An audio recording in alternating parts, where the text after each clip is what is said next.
Bonjour, je m'appelle Sarah Guimond, je suis coordonnatrice du Pop Jardin. C'est quoi la différence entre un jardin communautaire puis un jardin collectif ou solidaire? Ouais. Un jardin communautaire, c'est que chaque personne va avoir une parcelle dans le jardin.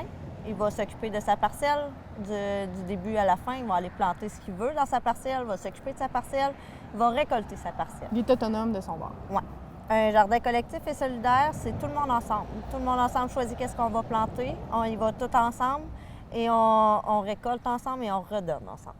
Fait qu'on redonne ensemble à juste les gens qui ont aidé ou? Nous, on redonne ça aux organismes de la ville de Sainte-Terre. Fait comment ça a commencé ici, le jardin solidaire? Ça a commencé en 2019, quand une gang de bénévoles a voulu donner au suivant. C'est issu du comité SASA, qui est la saine alimentation et la sécurité alimentaire, dans le but justement de donner une chance à ceux qui n'ont moins de pouvoir bien s'alimenter. Puis aussi de savoir, j'imagine, d'où provient la nourriture. Oui, aussi. Là, cette année, on a une nouveauté, qui est des ateliers avec toi. Puis ça va nous aider aussi à savoir comment bien débuter, puis savoir d'où proviennent nos légumes, bien sûr.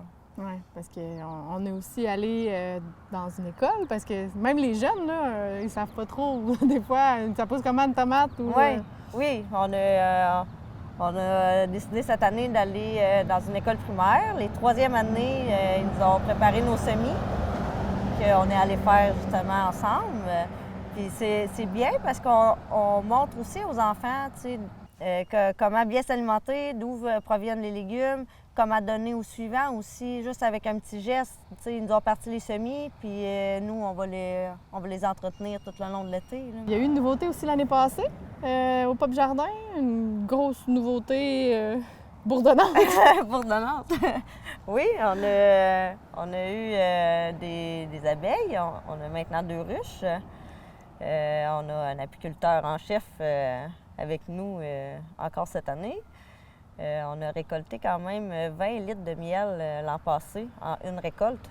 C'est vraiment beaucoup, là. Oui. C'est très bon. Ah oui, il était excellent en plus. Ouais. On espère que ça refasse fureur cette année aussi, là. Puis ça doit faire jaser aussi parce que c'est rare qu'on a l'habitude de voir des abeilles en milieu urbain comme ça. Oui, quand même. Puis on a fait une porte ouverte l'an passé, puis ça a attiré vraiment beaucoup de monde, là, justement la démonstration des ruches, de savoir comment c'est fait à l'intérieur. Puis c'est quand même impressionnant à voir, là. Oui. Même quand il a ouvert les ruches à la fin du printemps, là, c'était impressionnant à voir les abeilles avec toutes les petites boules jaunes après les petites pattes. Là, ils rentraient le pollen. Ah, ils rentraient le pollen. Là, c'était impressionnant à voir. Oui, vous êtes vraiment chanceux de pouvoir avoir vos ruches. C'est comme un bel ajout.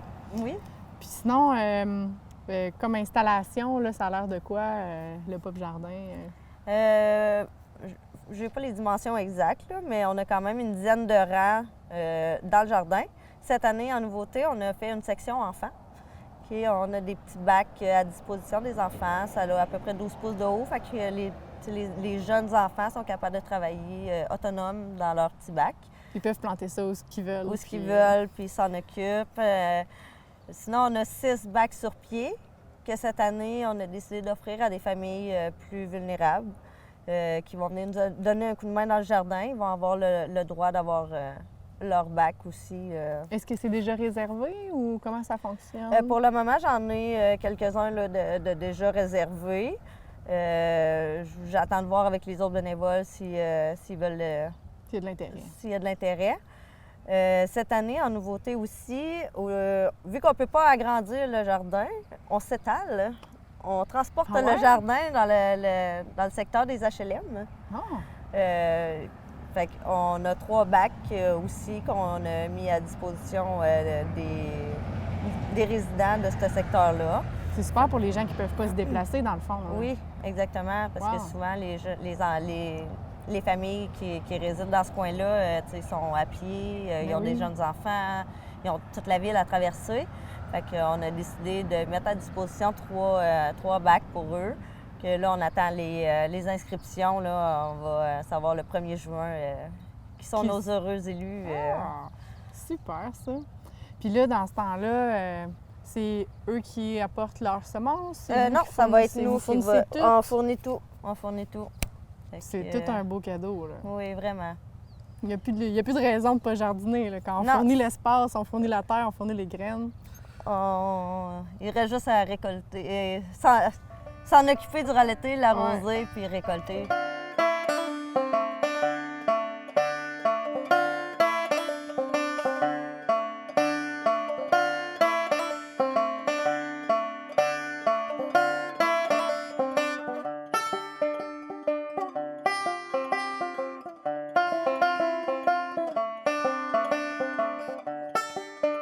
C'est quoi l'avantage là, pour une ville comme Sainte-Terre d'avoir un comité comme celui-là ou un projet comme le Pop Jardin, par exemple? Bien, c'est super bénéfique parce que toute la communauté, toute la population peut en bénéficier. Je sais qu'au fil des ans, il y a de plus en plus de gens qui s'intéressent au Pop Jardin. Ça fait parler beaucoup les portes ouvertes à l'automne dernier. Il y a des gens qui disaient on ne savait pas qu'on avait ça à Sainte-Terre. Puis dans le cadre de mon travail, moi, c'est ce que je trouve le fun d'accompagner ces projets-là parce que ça devient un plus pour notre milieu, puis ça devient une façon pour nous d'ajouter des cordes à notre arc. Mais je dis à nous, mais je parle vraiment de la communauté, la population complète. Ça améliore le milieu de vie, là, finalement. Tout à fait. On parle beaucoup d'attractivité ces temps-ci là, dans les médias, tout ça.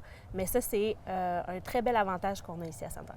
Puis je sais que c'est rare quand même, là, les municipalités qui autorisent les abeilles. Ça a-tu été un gros débat chez vous, ça? Bien, je vais dire que non, OK. dans le sens où, justement, la Ville, notre rôle, c'est un peu de faciliter ces projets-là. C'est une demande qui a été faite au conseil municipal pour déroger au règlement, pour avoir l'autorisation d'installer des ruches. Mais quand il y a une justification de projet comme celle-là, avec le Pop Jardin, puis l'ajout des ruches, le conseil municipal ne peut pas aller à l'encontre de ça. C'est vraiment un projet super le fun. Fait que c'est sûr qu'ils étaient super emballés, les conseillers, d'avoir ce genre de demande-là. Il y a toujours des questionnements, à savoir, bien là, en milieu urbain, les abeilles, etc. C'est juste de justifier la sécurité derrière tout ça, puis comment c'est fait, comment c'est organisé. Puis je pense qu'ils ont prouvé que ça s'est très, très bien passé parce que là, si je ne me trompe pas, ils ont eu l'autorisation d'installer encore plus de ruches que ce qu'il y avait initialement. C'est exact. On double le cheptel Oui, cette année. c'est ça, exactement. Fait que là, c'est quoi les prochains projets, l'avenir du Pop Jardin? Là? Qu'est-ce qui nous attend?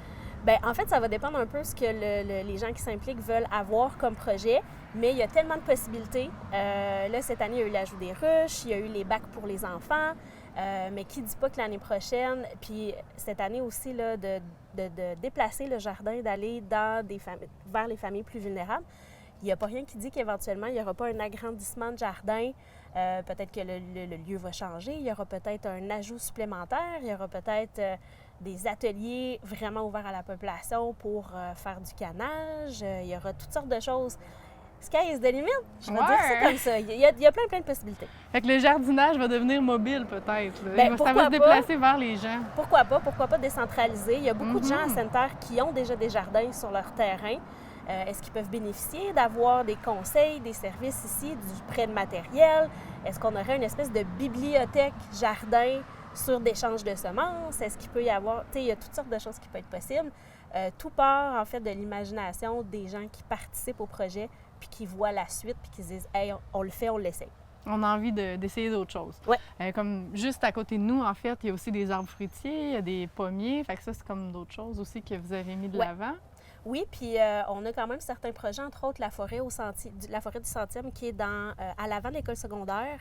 Les familles, dans le cadre du 100e anniversaire de la ville, ont pu acheter un arbre. Oui, j'en ai un. Puis bon, fait que tu sais c'est quoi? Ça a fait vraiment jaser, puis les gens vont entretenir leur arbre. Et ça crée un sentiment, tu sais, on parle d'enracinement, de sentiment d'appartenance, mais ça, c'est vraiment une super belle image pour les gens d'ici. Puis, est-ce qu'il y aura une expansion? Est-ce qu'il y aura un mix avec le Pop Jardin? Il pourrait y avoir plein d'affaires.